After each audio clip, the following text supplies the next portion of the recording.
গুরুত্বপূর্ণ বক্তব্য রাখবেন ইসলামী আন্দোলন বাংলাদেশ সংগ্রামী যুগ্ম মহাসচিব জননেতা আলহাজ হযরত মাওলানা গাজী আতাউর রহমান, জননেতা গাজী আতাউর রহমান।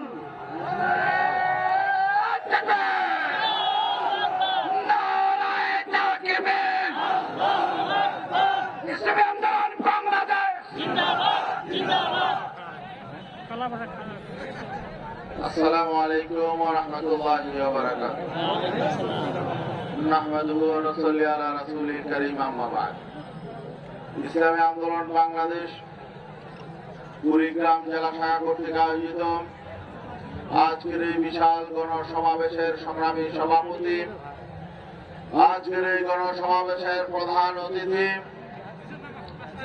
বাংলাদেশের ইসলামী তাহজিব ও তামাদ্দুন পুনর্জাগরণের অগ্রনায়ক, ইসলামী আন্দোলন বাংলাদেশের সংগ্রামী সিনিয়র নায়েব আমির, জুলাই গণ অভ্যুত্থানের অন্যতম সিপাহসালার মুফতি সৈয়দ মোহাম্মদ ফয়জুল করিম শাইখে চরমনাই, মঞ্চে উপস্থিত বিশেষ অতিথি, ইসলামী আন্দোলন বাংলাদেশের অন্যতম প্রেসিডিয়াম সদস্য জননেতা অধ্যাপক আশরাফ আলী আকন, কুড়িগ্রাম জেলা শাখার নেতৃবৃন্দ, কুড়িগ্রাম জেলার অন্যান্য ইসলামী সংগঠনের নেতৃবৃন্দ, সাংবাদিক বন্ধুগণ ও সমবেত আমার দেশপ্রেমিক দিনদার ভাইরা। আবহাওয়া অনেকটাই প্রতিকূল, তারপরেও আজকের এই বিশাল গণসমাবেশ প্রমাণ করে আগামী দিনে কুড়িগ্রাম হবে ইসলামপন্থীদের দুর্গ ইনশাআল্লাহ। আপনারা একটা তথ্য হয়তো জানেন, বাংলাদেশে সবচাইতে দরিদ্র জেলাগুলোর মধ্যে একটি হলো কুড়িগ্রাম। কুড়িগ্রাম জেলা দরিদ্র কেন? কারণ হলো কুড়িগ্রামের মানুষ ভালো মানুষ, দিনদার মানুষ, পরহেজগার মানুষ, ইসলামকে ভালোবাসে। আর যারা এতদিন ক্ষমতায় ছিল তারা এই সমস্ত দিনদার পরহেজগার ইসলামপন্থীদেরকে ভালোবাসে না, যে কারণে এখানে ওরকম উন্নয়ন হয় নাই।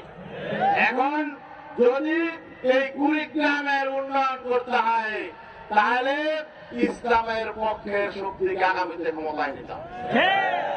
আপনারা জানেন এক সময় অত্র এলাকারও একজন শাসক ছিল, কি ছিল না? ছিল জনাব হুসাইন মোহাম্মদ এরশাদ, আল্লাহ তাকে নিয়ে গেছেন। তিনি এই রংপুর অঞ্চলের ছিলেন, তিনি তো ক্ষমতায় ছিলেন। তাহলে কুড়িগ্রাম কেন বাংলাদেশের সবচেয়ে দরিদ্রতম অঞ্চল? তার মানে তারাও কুড়িগ্রামের জন্য কিছু করে নাই। আরেকটা বিষয় হলো এই কুড়িগ্রামের মানুষ ইসলামী আন্দোলনকে ভালোবাসে, পীর সাহেব চরমনাইকে ভালোবাসে এবং চরমনাই মিশনকে ভালোবাসে।